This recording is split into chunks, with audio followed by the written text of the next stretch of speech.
Two men in the year 1092 stood on the ramparts of a medieval castle, the Eagle's Nest, perched high upon the crags of the Persian mountains. The personal representative of the emperor, and the veiled figure who claimed to be the incarnation of God on earth, Hassan, son of Sabah, sheikh of the mountains and leader of the assassins, spoke. Quote, "You see that devotee standing guard on yonder turret top? Watch." Unquote. He made a signal. Instantly, the white-robed figure threw up his hands in salutation and cast himself 2,000 feet into the foaming torrent which surrounded the fortress. "I have 70,000 men and women throughout Asia, and each of them ready to do my bidding. Can your master, Malik Shah, say the same? And he asked me to surrender to his sovereignty? This is your answer. Go." Now, such a scene may be worthy of the most exaggerated of horror films, and yet it took place in historical fact. The only quibble made by the chronicler of the time was that Hassan's devotees numbered only about 40,000. How this man Sabah came by his uncanny power, and how his devotees struck terror into the hearts of men from the Caspian to Egypt, is one of the most extraordinary of all tales of the secret societies, the mysteries. Today, the sect of the Hashishin, our druggers, still exists in the form of the Ismailis, our Ishmaelites, whose undisputed chief, endowed by them with divine attributes, is the Aga Khan. Like many another secret cult, the assassin organization was based upon an earlier association. And in order to understand how they worked and what their objectives were, we must begin with these roots.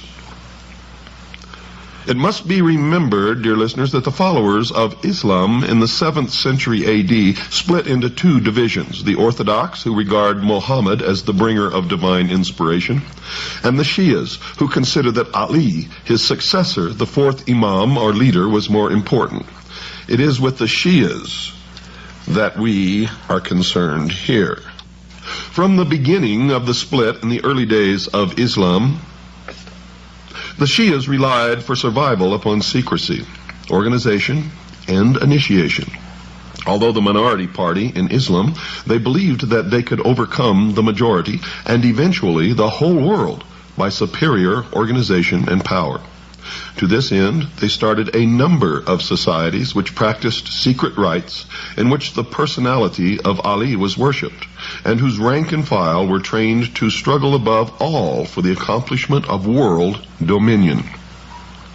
One of the most successful secret societies which the Shias founded was centered around the abode of learning in Cairo, which was the training ground for fanatics who were conditioned by the most cunning methods to believe in a special divine mission. In order to do this, the original democratic Islamic ideas had to be overcome by skilled teachers acting under the orders of the Caliph of the Fatimites who ruled Egypt at that time. Members were enrolled on the understanding that they were to receive hidden power and timeless wisdom, which would enable them to become as important in life as some of the teachers. And you find these same precepts in every branch, in every nationality, on every continent where the mysteries prevail.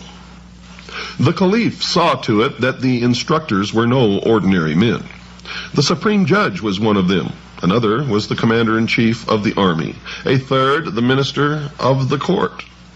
There was no lack of applicants. In any country where the highest officials of the realm formed a body of teachers, one would find the same thing. Classes were divided into study groups, some composed of men, others of women, collectively termed assemblies of wisdom. All lessons were carefully prepared, written down, and submitted to the Caliph for his seal. At the end of the lecture, all present kissed the seal. For did the Caliph not claim direct descent from Muhammad through his son-in-law Ali, and thence from Ishmael, the seventh Imam?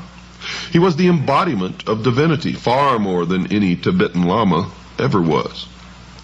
The university, lavishly endowed and possessing the best manuscripts and scientific instruments available, received a grant of 250,000 gold pieces annually from the Caliph.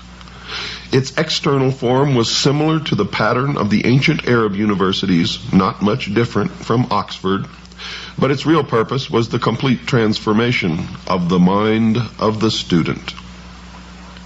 Students had to pass through 9 degrees of initiation, the same number that are claimed in the York Rite of Freemasonry. In the first, the teachers threw their pupils into a state of doubt about all conventional ideas, religious and political. They used false analogy and every other device of argument to make the aspirant believe that what he had been taught by his previous mentors was prejudiced and capable of being challenged. The effect of this, according to the Arab historian Makrizi, was to cause him to lean upon the personality of the teachers as the only possible source of the proper interpretation of facts. At the same time, the teachers hinted continually that formal knowledge was merely the cloak for hidden, inner, and powerful truth, whose secret would be imparted when the youth was ready to receive it. None ever questioned why no secret was ever put forth. This confusion technique was carried out until the student reached the stage where he was prepared to swear a vow of blind allegiance to one or other of his teachers. This oath, together with certain secret signs, was administered in due course, and the candidate awarded the first degree of initiation. The second degree took the form of initiation into the fact that the imams, the successors of Muhammad, were the true and only sources of secret knowledge and power. Imams inspired the teachers, therefore the student was to acknowledge every saying and act of his appointed guides as blessed and divinely inspired. In the third degree, the esoteric names of the 7 imams were revealed, and the secret words by which they could be conjured, and by which the powers inherent in the very repetition of their names could be liberated and used for the individual, especially in the service of the sect.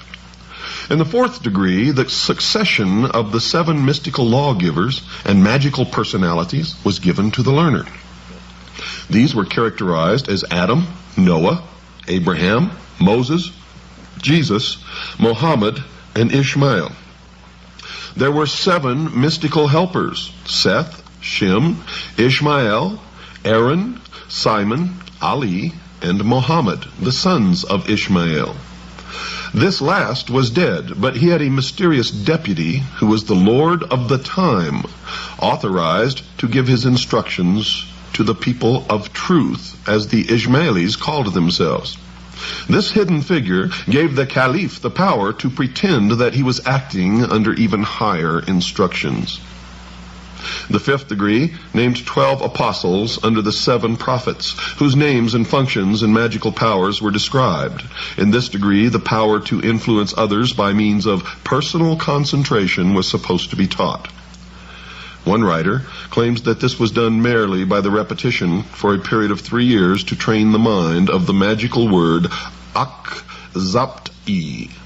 To obtain the 6th degree involved instructions in the methods of analytical and destructive argument, in which the postulant had to pass a very stiff examination. The 7th degree brought revelations of the great secret that all humanity and all creation were one, and every single thing was a part of the whole, which included the creative and destructive power, the androgynous God. But as an Ismaili, the individual could make use of the power which was ready to be awakened within him and overcome those who knew nothing of the immense potential of the rest of humanity. This power came through the aid of the mysterious power called the Lord of the Time. To qualify for the 8th degree, the aspirant had to believe that all religion, philosophy, and the like were fraudulent. All that mattered was the individual, who could attain fulfillment only through servitude to the greatest developed power, the Imam. The 9th and last degree brought the revelation of the secret that there was no such thing as belief, All that mattered was action, and the only possessor of the reasons for carrying out any action was the chief of the sect. As a secret society, the organization of the Ismailis, as outlined above, was undoubtedly powerful and seemed likely to produce a large number of devotees who would blindly obey the orders of whomever was in control of the edifice.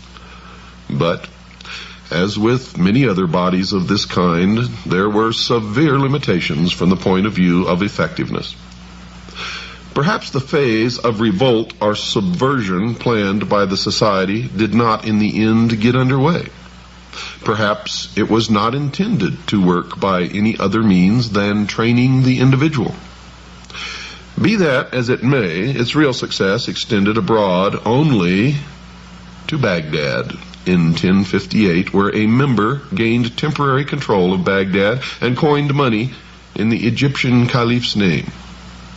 Now this sultan was slain by the Turks, who now entered the picture, and the Cairo headquarters was also threatened.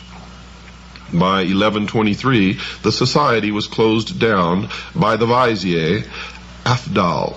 The rise of Turkish power seemed to have discouraged the expansionist Cairo sect so strongly that they almost faded out, and very little is heard of them after that date. It was left to Hassan, son of Sabah, the old man of the mountains, to perfect the system of the ailing secret society and found an organization which has endured for another 1,000 years. Who was Hassan? Well, he was the son of a Shia, Ali worshipper, in Khorasan, a most bigoted man who claimed that his ancestors were Arabs from Kufa. Now, this assumption was probably due to the fact that such a lineage bolstered up claims to religious importance then as now among Muslims. You see, the people of the neighborhood, many of them also Shias, stated very decisively that this Ali was a Persian, and so were his forebears. So it is generally thought that this is the truer version. As the governor of the province was an Orthodox Muslim, Ali spared no efforts to assume the same guise. Now this is considered to be completely permissible, the doctrine of intelligent dissimulation.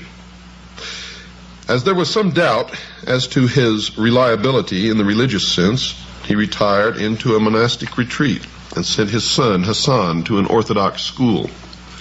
This school was no ordinary one.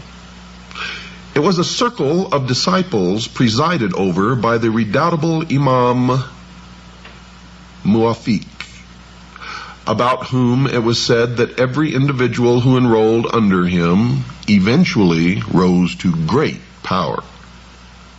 It was here that Hassan met Omar Khayyam, the tent-maker poet and astronomer, later to be the poet laureate of Persia. Another of his schoolmates was Nizam al-Mulk, who rose from peasanthood to become prime minister. These three made a pact, according to Nizam's autobiography, whereby whichever one rose to high office first would help the others. And that tenet has survived to this day. It is how their own infiltrate all levels of society, military, and government, and then pull their brothers up into positions below them. It is the method for infiltrating and controlling large masses, populations, governments, military organizations, and society as a whole. Nizam, the courtier, became vizier to Alp Arslan, the Turkish Sultan of Persia, in a very relatively short time. He helped Omar in accordance with his vow and secured him a pension which gave him a life of ease and indulgence in his beloved Nishapur, where many of his Rubaiyat poems were written. Meanwhile, Hassan remained in obscurity, wandering through the Middle East, waiting for his chance to attain the power of which he had dreamed.